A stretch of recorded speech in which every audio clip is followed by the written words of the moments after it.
Dear students, my name is Wakil Ahmed, the teacher of Government School Delhi. Today I am going to teach you the first chapter of English grammar, tense.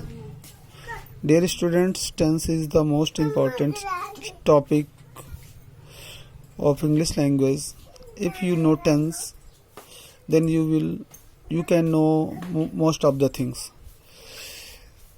Tense Latin भाषा के Tempest शब्द से लिया गया है। जो ये word tense है लैटिन भाषा के टेम्पस वर्ड से लिया गया है, जिसका मतलब होता है टाइम। इसका मतलब ये है कि जब हम टेंस की बात करते हैं तो टेंस से हमको ये पता चल जाता है कि जो कोई भी वर्क जो है वो किस टाइम किया गया है, यानी वो प्रेजेंट टाइम में किया गया है या पास्ट टाइम में किया गया है या फ्यूचर टाइम में किया गया है।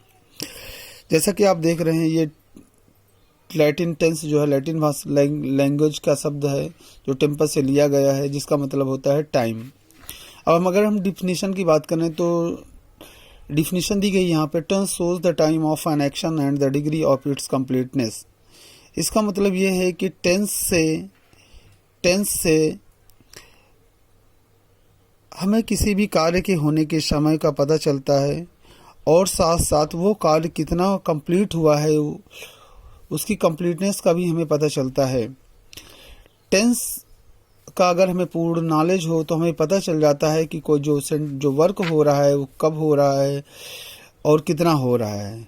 फिर अगर हम बात करें काइंड्स ऑफ टेंस की, तो बेसिकली टेंस जो होते हैं 3 प्रकार के होते हैं, 3 काइंड्स होते हैं। There are 3 kinds of tense. और पहला होता है प्रेजेंट टेंस, फिर पास्ट टेंस, फिर है future tense.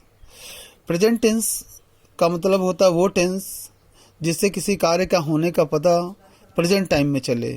If any works refers to present time is said to be in the present tense. If any works refers to past time is said to be in the past tense. If any works refers to future time, it can be said in the future tense. सभी tense present past future सभी tense जो होते हैं इनके 4 parts आगे होते हैं। एक होता है indefinite tense, continuous tense, perfect tense and perfect continuous tense. इसी तरह पास्ट में भी होते हैं past indefinite tense, past continuous tense, past perfect tense और past perfect continuous tense. Future में भी होते हैं, सभी को बताने की कोई ज़रूरत नहीं है, आप समझते हैं, 10th क्लास में पढ़ रहे हैं। इसलिए अब हमको टेंस के चार्ट को भी समझना ज़रूरी है। अगर हम टेंस की चार्ट की बात करें तो ये है टेंस चार्ट। यहाँ पर बताया गया टेंस चार्ट में दिखाया गया है। इस तरफ से अगर हम देखें तो यहाँ पर दिया गया है प्रेजेंट टेंस, पास्ट टेंस और फ्यूचर टेंस। फिर दिया प्रेजेंट टेंस को 4 भागों में डिवाइड किया गया है। प्रेजेंट इंडेफिनिट टेंस, ये है present continuous tense, present perfect tense, present perfect tense, continuous tense. अगर हम इसको समझने का प्रयास करें तो हमको मिलेगा कि जो बॉक्स है इधर से हम देखते हैं प्रेजेंट, ऊपर से देखते हैं इंडेफिनिट। इसका मतलब ये this box belongs to present indefinite tense and this box belongs to present continuous tense, this box belongs to present perfect tense and this box belongs to present perfect continuous tense. Like same here, past indefinite tense, past continuous tense, past perfect tense, past perfect continuous tense, future indefinite tense, future continuous tense, future perfect tense, future perfect continuous tense. प्रत्येक box में in every box there is given helping verb HV stand for helping verb and FOV stand for form of verb। यानी इससे हमें ये पता चलता है कि इस बॉक्स में, यानी जो ये प्रेजेंट इंडेफिनिट टेंस का बॉक्स है, इसमें कौन सा टेंस यूज किया जाए, मतलब कौन सी हेल्पिंग वर्ब यूज की जाएगी और कौन सी फॉर्म ऑफ वर्ब यूज की जाएगी, ये पूरा क्लियर दिया गया है। जैसे अगर हम इस बॉक्स की बात करें, प्रेजेंट इंडेफिनिट टेंस के बॉक्स की बात करें, यानी प्रेजेंट इंडेफिनिट टेंस की बात करें, तो प्रेजेंट इंडेफिनिट टेंस में हेल्पिंग वर्ब डू और डज का यूज किया जाता है, यानी डू यूज किया जाएगा या डज यूज किया जाएगा। और इसमें वर्ब की फर्स्ट फॉर्म या वर्ब के फर्स्ट फॉर्म के साथ SES का फॉर्म यूज किया जाता है। लेकिन स्टूडेंट्स ये ध्यान रखना कि डू और डज है जो हेल्पिंग वर्ब हैं, ये अफर्मेटिव सेंटेंस में नहीं यूज की जाती हैं। इनका यूज सिर्फ इंटरोगेटिव सेंटेंस और निगेटिव सेंटेंसेज में किया जाता है। जैसा कि यहाँ नीचे लिखा गया है, negative and interrogative first form of the verb. यानी इसका मतलब यह है कि इंट्रोगेटिव और इंट्रोगेटिव सेंटेंस में वर्ब की फर्स्ट फॉर्म का यूज किया जाएगा हेल्पिंग वर्ब डू या और डज के साथ, लेकिन अफर्मेटिव सेंटेंस में सिर्फ वर्ब की फर्स्ट फॉर्म या वर्ब की फर्स्ट फॉर्म के साथ एस या ई एस का यूज किया जाएगा। वर्ब की फर्स्ट फॉर्म यूज की जाएगी या वर्ब की फर्स्ट फॉर्म के साथ एस या ई एस का यूज किया जाएगा, यह डिपेंड करता है इसके सब्जेक्ट के ऊपर। अगर प्रेजेंट इंडेफिनिट टेंस का सेंटेंस है और अगर सब्जेक्ट ही सी इट और सिंगुलर नंबर है, तब उसके साथ ही सी इट और सिंगुलर नंबर सब्जेक्ट है, तब उसके साथ वर्ब की फर्स्ट फॉर्म के साथ एस या ई एस फॉर्म का यूज किया जाएगा। लेकिन अगर आपका subject you with I, you with they and plural number है, तो सिर्फ वर्ब की फर्स्ट फॉर्म का यूज किया जाएगा और अफर्मेटिव सेंटेंस में डू या डज का यूज नहीं किया जाएगा। लेकिन अगर सेंटेंस नेगेटिव है या इंट्रोगेटिव है, तो अगर आपका सब्जेक्ट ही सी इट और सिंगुलर नंबर है, ही सी इट और सिंगुलर नंबर सब्जेक्ट है, तो हेल्पिंग वर्ब डज का प्रयोग किया जाएगा और फिर सिर्फ उसके साथ वर्ब की फर्स्ट फॉर्म का प्रयोग किया जाएगा। अगर आपका subject I we you they and plural number है, if your subject is I, we, you, they and plural number, then we use only do as a helping verb and first form of the verb। इस chapter ये tense थोड़ा सा difficult है, बाकी सारे बहुत easy हैं। इसी तरह अगर हम प्रेजेंट कॉन्टिन्यूअस की बात करें तो प्रेजेंट कॉन्टिन्यूअस टेंस की helping verb is am are का आर है और प्रेजेंट परफेक्ट कॉन्टिन्यूअस टेंस में वर्ब की इंग फॉर्म का यूज किया जाता है। अगर आपका subject if your subject is I, then you have to use am helping verb। if your subject is he, she, it and singular number, then is। if your subject is you, we, they are you, we, they and plural number subject, then you have to use helping verb are। like same in perfect tense, helping verb has, have, has या have। if your subject is he, she, it and singular number, then you have to use has as helping verb। if your subject is I, you, we, they and plural number subject, then you have to use have।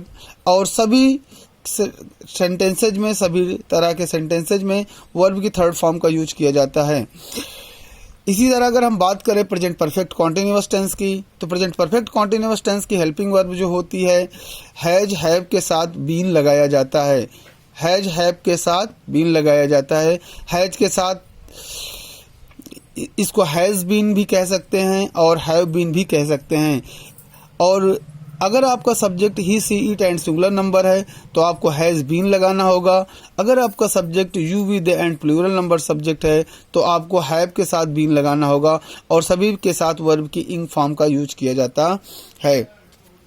इसी तरह अगर हम बात करें past indefinite tense की, यानी ये box जो है पास्ट इंडेफिनिट टेंस का है, अगर हम इसकी बात करें तो पास्ट इंडेफिनिट टेंस में हेल्पिंग वर्ब जो होगी वो डिड होती है, जो सभी सब्जेक्ट्स के साथ यूज की जाती है और वर्ब की सेकेंड फॉर्म का यूज किया जाता है। लेकिन अफर्मेटिव सेंटेंस में, यानी जब हेल्पिंग वर्ब डिड का यूज किया जाएगा और अफर्मेटिव सेंटेंस में हेल्पिंग वर्ब डिड का यूज नहीं किया जाता है।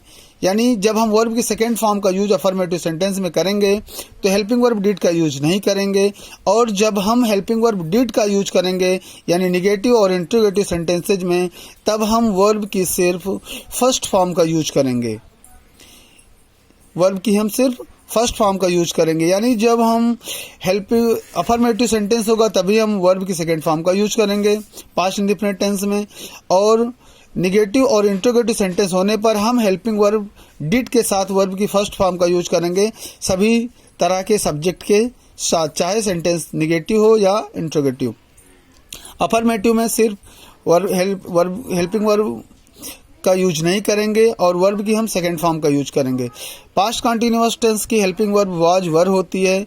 आपको पता है कि अगर आपका subject I, he, she, it and singular number है तो वाज लगाना है। अगर आपका सब्जेक्ट यू, वी, दे तथा प्लूरल नंबर है तो वर लगाना है और सभी के साथ वर्ब की इंग फॉर्म का यूज करना है। पास्ट परफेक्ट टेंस में हेल्पिंग वर्ब हैड होती है, सभी सब्जेक्ट्स के साथ यूज की जाती है और वर्ब की थर्ड फॉर्म का यूज करते हैं।